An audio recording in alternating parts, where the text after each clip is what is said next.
Hello friends, welcome to defence smart tricks. तो एक नई न्यूज़ निकलकर सामने आ रही है F-35 एयरक्राफ्ट को लेकर, जिसके अंतर्गत जो ब्लॉक 4 के F-35 होंगे उसमें मेजर एवियोनिक्स अपग्रेड हम देख सकते हैं, जहां पर जो मेन AESA रडार है APG-81 इसको रिप्लेस किया जा सकता है एक ज़्यादा पावरफुल APG-85 रडार से। साथ में यहाँ पर DIRCM यानी कि डायरेक्शनल इंफ्रारेड काउंटर मेजर्स को भी लगाया जा सकता है और फ्यूचर में यहाँ पर इंजन को रिप्लेस करके एडेप्टिव साइकिल इंजन को लगाया जा सकता है। तो अब सवाल यहाँ पर ये उठ रहा होगा कि ये वैसे ही काफ़ी नया एयरक्राफ्ट है और इसके लिए कई टेक्नोलॉजी जो अभी इस्तेमाल में है उसको डेवलप किया गया है, तो फिर इतने जल्दी इनके अपग्रेड्स आने का यहाँ पर मतलब क्या है। तो इस डेवलपमेंट को समझने के लिए हमें इस प्रोग्राम को समझना पड़ेगा। यहाँ पर एयरक्राफ्ट को प्रोड्यूस कैसे किया जाता है, टेस्टिंग पीरियड क्या चल रहा है, IOC FOC क्या है, ये सब हम समझने की कोशिश करेंगे इस वीडियो के अंतर्गत। तो ये जो मेजर अपग्रेड्स आएंगे ये ब्लॉक 4 में आएंगे। तो अब इसके कितने वर्जन्स हैं पहले ये समझ लेते हैं। तो F-35A जो कि प्रोडक्शन लेवल का है ये 2006 से फ्लाई कर रहा है, लेकिन 2006 में जो इसके वर्जन्स निकाले गए थे ये सिस्टम डेवलपमेंट डेमोन्स्ट्रेशन के लिए निकाले गए थे, जिसे SDD कहा जाता है। तो इसके अंतर्गत दो टाइप के एयरक्राफ्ट शुरुआत में निकाले गए थे, ब्लॉक 1A और ब्लॉक 1B, और ये इनिशियल पायलट ट्रेनिंग और मल्टी लेवल सिक्योरिटी के लिए थे। उसके बाद वर्जन आया ब्लॉक 2A जहां पर ट्रेनिंग कैपेबिलिटीज को इम्प्रूव किया गया था। उसके बाद ब्लॉक 2B आया जो कि कॉम्बैट रेडी रिलीज था US मरीन कोर की इनिशियल ऑपरेशन कैपेबिलिटी के लिए। फिर इसके बाद आया ब्लॉक 3I वर्जन जो कि ब्लॉक 2B वर्जन ही था, लेकिन ये USAF के IOC के लिए था। फिर आया ब्लॉक 3F वर्जन जहां पर सारी फ्लाइट एनवेलप और बेसलाइन कॉम्बैट कैपेबिलिटीज इंक्लूड करी गई थी। और आज तक जिन एयरक्राफ्ट का प्रोडक्शन चल रहा है वो इसी स्टैंडर्ड के हैं, और जितने भी पुराने ब्लॉक स्टैंडर्ड थे उन्हें ब्लॉक 3F पर अपग्रेड किया जा चुका है। तो अभी जो इन एयरक्राफ्ट का प्रोडक्शन है ये लो रेट इनिशियल प्रोडक्शन के अंतर्गत आ रहा है, यानी कि LRIP। भले ही यहाँ पर करीबन 150 के आसपास एयरक्राफ्ट प्रोड्यूस किए जा रहे हों, पर इसको LRIP ही कहा जाता है। फुल रेट प्रोडक्शन अभी तक इसका चालू नहीं हुआ है और जहाँ तक चांसेस हैं ये 2024 तक ही चालू हो पाएगा। तो ये चीज़ हम आपको यहाँ पर बता दें कि ये जो डिफरेंट ब्लॉक वर्जन्स आए हैं ये आए थे SDD यानी कि सिस्टम डेवलपमेंट डेमोन्स्ट्रेशन के लिए, और ये कंप्लीट हुआ है 2018 में, जिसके अंतर्गत इन सारे ब्लॉक वर्जन्स ने अराउंड 17,000 आवर्स का फ्लाइट टेस्ट दिया है। ये चीज़ हम आपको बता दें कि भले ही 2018 में इसका सिस्टम डेवलपमेंट डेमोन्स्ट्रेशन खत्म हुआ हो, पर अराउंड 644 एयरक्राफ्ट तब तक डिलीवर किए जा चुके थे और फाइनली इनको लॉट 12 के एयरक्राफ्ट डिलीवर हुए थे। तो जिन अपग्रेड की हम बात कर रहे हैं जिसमें सबसे बड़ा रडार अपग्रेड है ये लॉट 17 के F-35 में लगाएगा, जो कि 2025 के आसपास प्रोड्यूस किए जाएंगे और ये फुल रेट प्रोडक्शन के अंतर्गत होंगे। तो 2006 से 2018 तक का जो डेमोन्स्ट्रेशन पीरियड चला है इसके अंतर्गत कई सारी एरर्स जो है निकलकर सामने आई हैं इस एयरक्राफ्ट की, जिसके अंतर्गत F-35B की बॉडी में प्रीमेच्योर क्रैकिंग, F-35C का जो एरेस्टर हुक है उसके डिजाइन को अनरिलायबल और फ्यूल टैंक को लाइटनिंग स्ट्राइक से काफी वल्नरेबल बताया गया। बाकी सॉफ्टवेयर अपग्रेड्स के साथ भी इश्यूज जो हैं वो नोट किए गए, जिसकी वजह से इनिशियली जो IOC 2010 में मिलने वाली थी उसको पुश करके 2015 करना पड़ा। तो जो पहला कॉम्बैट रेडी F-35 था जो कि air to air combat perform कर सकता था, ये US मरीन कोर का F-35B था जो कि ब्लॉक 2B स्टैंडर्ड का था, जैसे कि हमने डिस्कस किया, और इसी को IOC के लिए तैयार किया गया था। ये रेडी डिक्लेयर किया गया 2015 में। और जो सबसे लेटेस्ट ब्लॉक 3F है इसकी ऑपरेशनल टेस्टिंग और इवैल्यूएशन दिसंबर 2018 में स्टार्ट हुई, जिसके कंक्लूजन के बाद जो SDD यानी कि सिस्टम डेवलपमेंट और डेमोन्स्ट्रेशन पीरियड है वो खत्म हुआ। तो जैसे कि हम जानते हैं इस एयरक्राफ्ट के 3 वर्जन्स हैं, F-35A, B, C।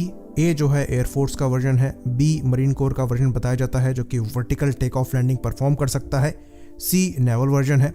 सबसे सस्ता यहाँ पर F-35A है जिसका कॉस्ट शुरुआत में पर यूनिट $221 मिलियन हुआ करता था। ये घटकर सबसे लोएस्ट $77.9 मिलियन आ गया है, जो कि इसे कंपैरेबल बनाता है किसी भी दूसरे 4.5 जनरेशन एयरक्राफ्ट के। अभी भी इसका सबसे महंगा वर्जन जो है वो B वेरिएंट रहता है जो कि vertical take off landing perform कर सकता है, और इसका जो पर यूनिट कॉस्ट आता है ये अराउंड $101.3 मिलियन का है।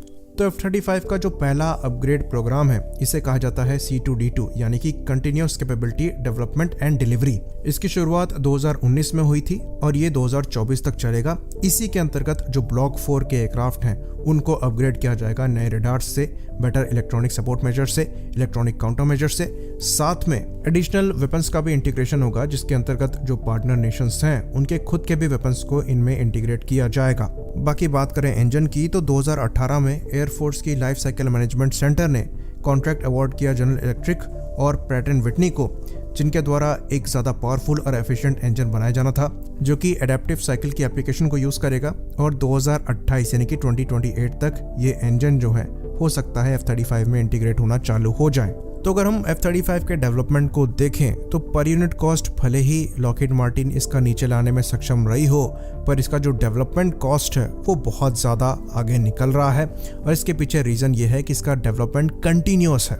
2018 तक तो इसका सिस्टम डेवलपमेंट डेमोन्स्ट्रेशन ही चला है, उसके बाद तुरंत ही C2D2 अपग्रेड प्रोग्राम को इंट्रोड्यूस कर दिया गया जो कि 2025 से प्रोड्यूस हो रहे ब्लॉक 4 में दिखना चालू हो जाएगा। यानी कि इस पर काम जो है वो पहले से ही चल रहा था और लेटेस्ट में इसके अंतर्गत जो नया रडार लग कर आएगा उसके डेवलपमेंट को भी यहाँ पर बता दिया गया है। ऑल्दो ये जो कंटिन्यूअस डेवलपमेंट है ये टेक्नोलॉजी के इवोल्यूशन के लिए तो अच्छा है, पर ये कॉस्ट इफेक्टिव बिल्कुल भी नहीं है। तो जो इनिशियल एस्टिमेटेड कॉस्ट था इस प्रोग्राम का वो करीबन $200 बिलियन के आसपास का था, पर ये करीबन $412 बिलियन के आसपास पहले पहुंच चुका है। और जो एस्टिमेशन है वो ये है कि इसको परचेज करने का, मेंटेन करने का और सस्टेन करने का जो लाइफ टाइम कॉस्ट है वो अराउंड $1.7 ट्रिलियन तक चला जाएगा, जो कि बहुत ही ज्यादा मैसिव अमाउंट है। तो डेफिनेटली ये जो कैपेबिलिटी प्रोवाइड कराएगा ये अनमैच्ड है, पर कॉस्ट इफेक्टिव कहीं से भी नहीं है। अगर आप यूएस एयरफोर्स का मिशन कैपेबिलिटी रेट देखेंगे तो यहाँ पर आपको जो 5th जनरेशन फाइटर है दूसरे फाइटर्स के कंपैरिजन में सबसे कम मिशन कैपेबिलिटी रेट प्रोवाइड कराते दिखाई देंगे। तो अगर आप 2019 का मिशन कैपेबल रेट देखें तो आपको ऑलमोस्ट 50 साल पुराने F-15C और F-16C जैसे एयरक्राफ्ट 70% के ऊपर का मिशन कैपेबिलिटी रेट देते हैं। वहीं पर जो F-22 रैप्टर और F-35A हैं ये 50% और 61% ही मिशन कैपेबिलिटी रेट प्रोवाइड कराते हैं। ऑल्दो F-35 के केस में ये चीज़ थोड़ी इम्प्रूव हुई है। इन्होंने गोल रखा था 2020 में 76.7% का मिशन कैपेबिलिटी रेट अचीव करने का, पर वो 71.40% पर आ गया, जो कि फिर रिस्पेक्टेबल है, लेकिन वो 2021 में घटकर फिर से 68.80% पहुंच गया। वहीं पर बात करें F-22 रैप्टर की तो ये 2019 में भी 50% था, 2021 में भी 50% था। तो ये चीज़ हम सब जानते हैं कि एयर सुपीरियरिटी के मामले में F-22 वर्ल्ड का सबसे बेस्ट फाइटर है, लेकिन अगर आपके पास कॉम्बैट कैपेबिलिटी उसकी 50% की ही है तो ये एयरफोर्स के लिए इकोनॉमिकल बिल्कुल भी नहीं है। F-35 के केस में इसको थोड़ा इंप्रूव करने की कोशिश करी गई है, पर बाकी 4.5 या 4th जनरेशन एयरक्राफ्ट के कंपैरिजन में ये फिर भी कम है। तो शुरुआत में F-35 की परचेज को लेकर कई लोग सामने आए थे, कई पार्टनर्स यहाँ पर इन्वॉल्व थे, लेकिन कईयों ने विड्रॉ कर लिया। इवन यूएस आर्म्ड फोर्सेस ने जितनी पहले रिक्वायरमेंट रखी थी उससे कम ही नंबर प्रिक्योर किए, जिसकी वजह से जो प्रोडक्शन रेट है वो अपने टारगेट को कभी मीट ही नहीं कर पाया और जो प्राइस कम करने के लिए टारगेट रखा गया था उस प्राइस को भी ये कभी अचीव नहीं कर पाए। तो जो भी चीज़ें हम डिस्कस कर रहे हैं इसको लेकर कोई मिसकंसेप्शन ना हो, इसलिए हम यहाँ पर ये चीज़ क्लियर कर दें कि हम यहाँ पर प्रोग्राम की कमियाँ और इसकी प्रैक्टिकलिटी की बात कर रहे हैं, एयरक्राफ्ट की कैपेबिलिटी को डिस्कस नहीं कर रहे।